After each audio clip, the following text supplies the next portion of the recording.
สวัสดีครับทุกคนพี่น้องบอกไปมานี่มาแกง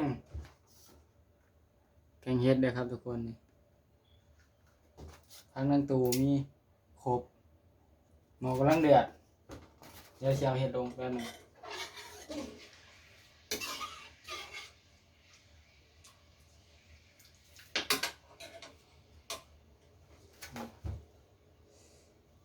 เฮ็ดลงเลย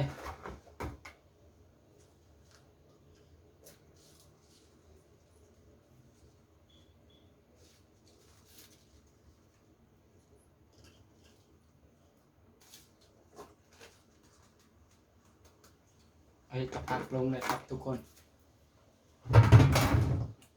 กับข้าวมันนี่เฮ็ดบ่ยากเพราะแต่ว่าข้าวเหนียวข้าวเบื่อบ่ติดหม้อเด้อทุกคนเด้อ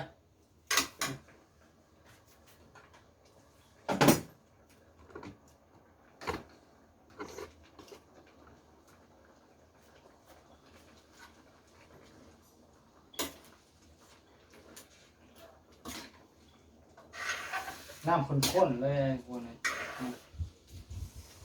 ข้าวเบื่อข้นๆเน้นๆเลยโอ้โหสิได้ตื่มน้ำเลยนี่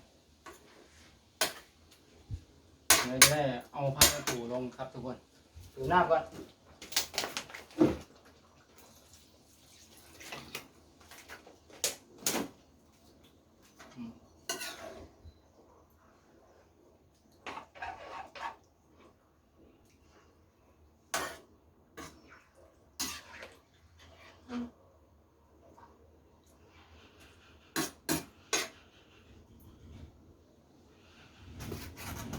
ปิดไฟไว้ก่อนแป๊บนึงปิดแล้วยันเขาเบื่อมันโบราณ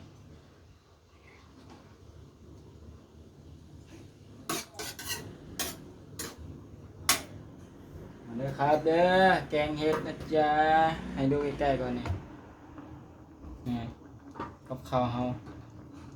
กับข้าวตอนเย็นนะครับทุกคนกินแบบแซ่บๆเลยอ่ะแกงเห็ดหอมใส่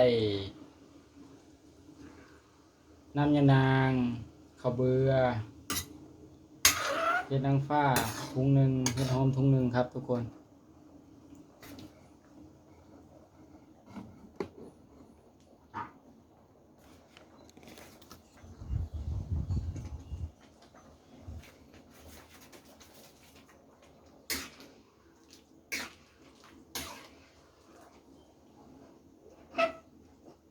น้ำเดือดก่อนครับทุกคนแล้วเอาผักแมงลักลง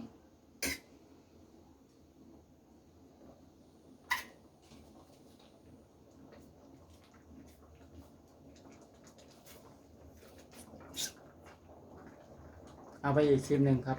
เอาเป็นคลิปเดียวนะครับทุกคนฟังเสียงหมอครับทุกคน